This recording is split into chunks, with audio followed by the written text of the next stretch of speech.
Hey everybody, what's going on? And welcome to another video. And as always, before we get started today, I'd just like to take a moment to thank all our new subscribers and to thank everybody who's been leaving me comments and messages down in my videos. Thank you guys, I really appreciate it, and I do try to read as many of them as I can, so guys, please keep them rolling. And thank you everybody who voted in my latest tab between which ship I should cover next. I've been paying attention to that as well. All right everybody, well hey, let's get into today's topic. In order to better understand this whole question on if the third-class passengers were locked inside the Titanic during the sinking, we first need to answer the question of what it meant to be a third-class passenger on the Titanic. You see, Titanic was divided up into classes. You got first class, second class, third class, and based on which class you were in determined the amount of perks you got while you were on board the ship. Now, that sounds a lot like today, but in today's world, like take airplanes or cruise ships or whatever, let's take a cruise ship for example. The more money you pay for your crossing, the better room you get.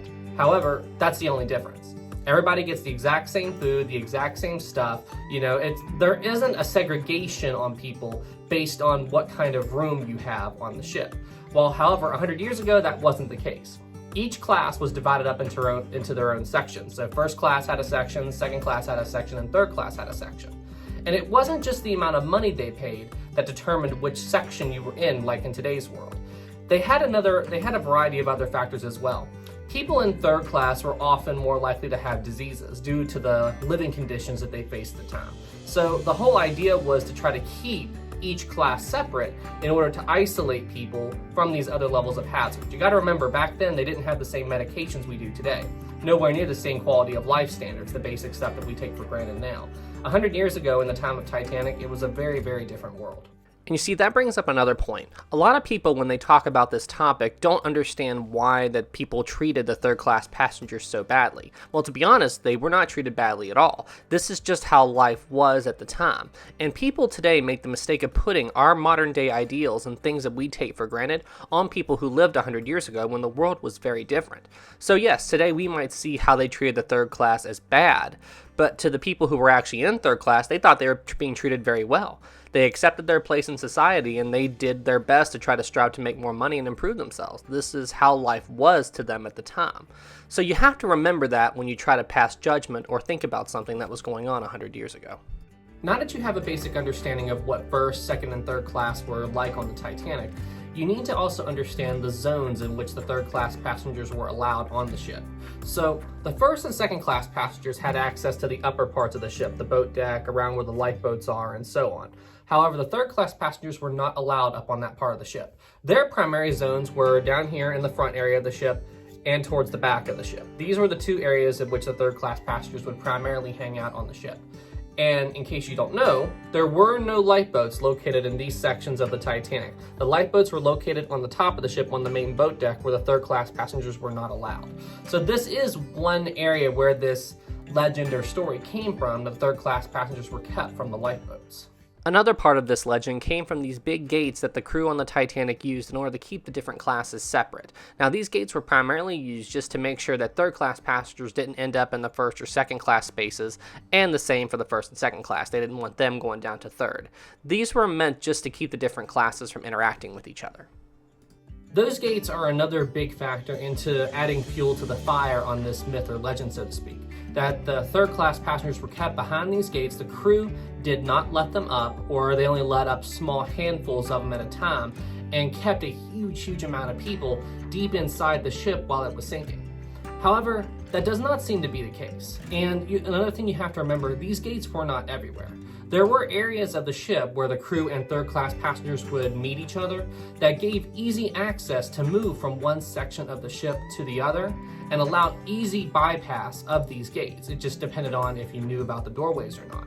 And you have to think on the night of the sinking that the crew would be using these very simple passageways and doorways in order to help the third-class passengers get up to the boat deck and to get to where the lifeboats were. So what exactly do I mean when I say there was an easy way to bypass those gates and get up to the boat deck for third-class passengers? Well, this is a demo of Titanic Honor and Glory's video game, and I just left the third-class dining room, and I'm in a corridor now called Scotland Road. It was a passageway on the Titanic that both the third class and the Titanic's crew used to move throughout the ship. Now, this space, up on the right, there's a door that is open, and this little basic door allows easy access for the crew and third-class passengers to get into the Titanic's first-class space and go all the way up to the grand staircase. So all they would have to do is go through that door, go up these stairs, and boom, you are up on the boat deck where the lifeboats are. So upon learning about all of this and about how there were ways to bypass the gates spread around the Titanic, it's like I said, the Titanic was carefully layered up and divided up into sections depending on which class you were. And it also depended on which class you were when you found out the situation and what was going on with the ship the night she was sinking. So in the beginning part of the sinking, you gotta remember the first and second class passengers were kept in the upper part of the ship, and third class passengers were generally kept in the lower parts of the ship.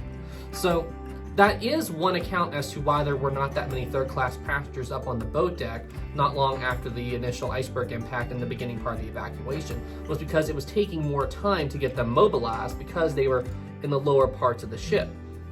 So once they got them mobilized and things started taking place, the crew was doing their job to evacuate them successfully.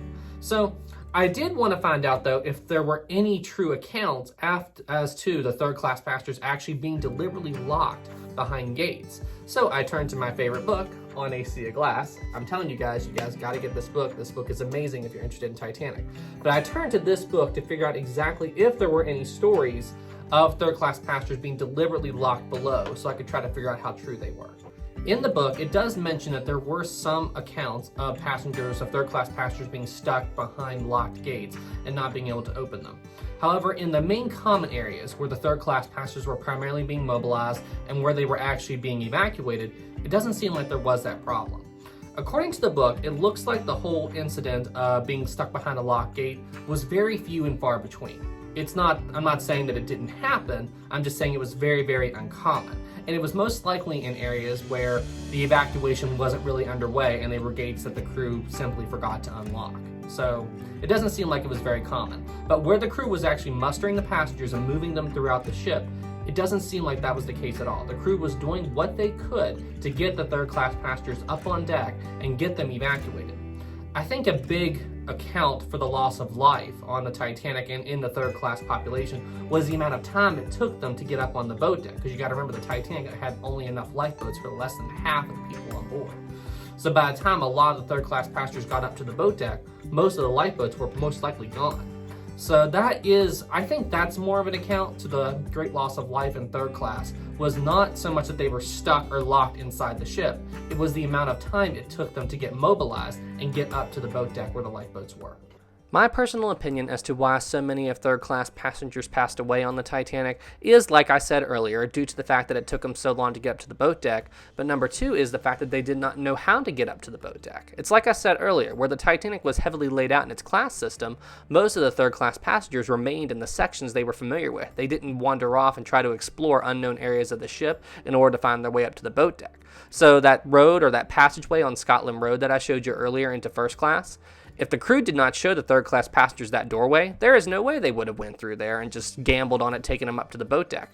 Most of the third-class passengers stuck to the areas they knew. There are several accounts by survivors that most of third class went through Scotland Road and converged on the back of the ship in their designated deck area because that is areas that they were familiar with. For a third-class passenger, going to Titanic's stern or the back of the ship makes a lot of sense. It's a quick way to get to an open part of the ship where you're outside, and if the Titanic is sinking from the front and going down like this and the stern is rising up, sure, go to the stern because it's the furthest point away from the water. It'll give you the most amount of time before the ship sinks. However, that wasn't the best move. You see, like I said earlier, there were no lifeboats in this zone, and due to the Titanic's class structure, it wasn't very easy to get from this part of the ship up to the top part of the ship where the lifeboats were.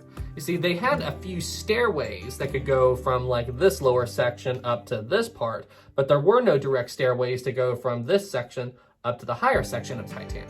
You see, the only access ways that they had to directly go from one section to the other were a series of ladders meant for one or two people at a time, not for huge crowds of people. And again, this is due to Titanic's class structure. So going to Titanic's stern and just trying to get a lifeboat from there was a pretty bad mistake, in my opinion, because you had next to no chance to get up to the boat deck. Taking another look at the sinking animation from Titanic Honor and Glory, you can get a better understanding of exactly what third-class passengers on Titanic's stern would have been facing throughout the sinking. As you can see, they don't have a real direct, easy way to get up to the boat deck where the lifeboats are. Now, it's also true that the crew had their own stairways and passageways to get from Titanic's stern up to the boat deck, but if no one told the third-class passengers about them, how would they know about them? The only thing that they knew how to do was to stand in their zones and wait for someone to tell them what to do or how to do it, and if no one ever did tell them, then they would just stay in their designated zone and not go anywhere. So in conclusion, I do not think that the reason the third class passengers had a higher mortality rate than the other passengers on Titanic had anything to do with them being locked deep inside the ship. I think the crew was doing the best job that they could, trying to get them mustered and get them to understand what was going on. And you gotta remember, they were deeper inside the ship, like way down in the deeper parts of the ship than the first and second class passengers were. So I think it was more a situation of location. They didn't understand what was going on. Don't forget, a lot of the third class passengers didn't speak English, so the crew was trying to deal with that. And if any of the third class passengers were trying to figure out how to get up to the boat deck, they were trying to wander through these passageways they didn't understand and they didn't know. So they're stuck navigating a ship that is sinking. I mean, there was a multitude of reasons as to why the third class passengers did not make it up to the boat deck until much later in the sinking. And then by the time they did figure it out and get up there's a good chance there were no more lifeboats. So, in conclusion, I do not think that the third class passengers were trapped inside the ship. It seems any instances of locked gates and third class passengers being kept far below, while possible in some instances, was not very common, and the cases were very few and far between.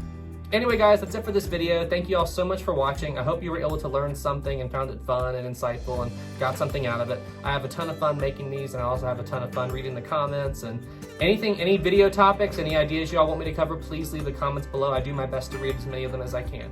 Everybody else, please hit that subscribe button, and if you guys don't mind, please also give my video a like. Thank you guys, I really appreciate it. And to everyone who is new here, thank you. I really, really appreciate it as well. All right, everybody, you all have a good day out there. I'll see you in the next one.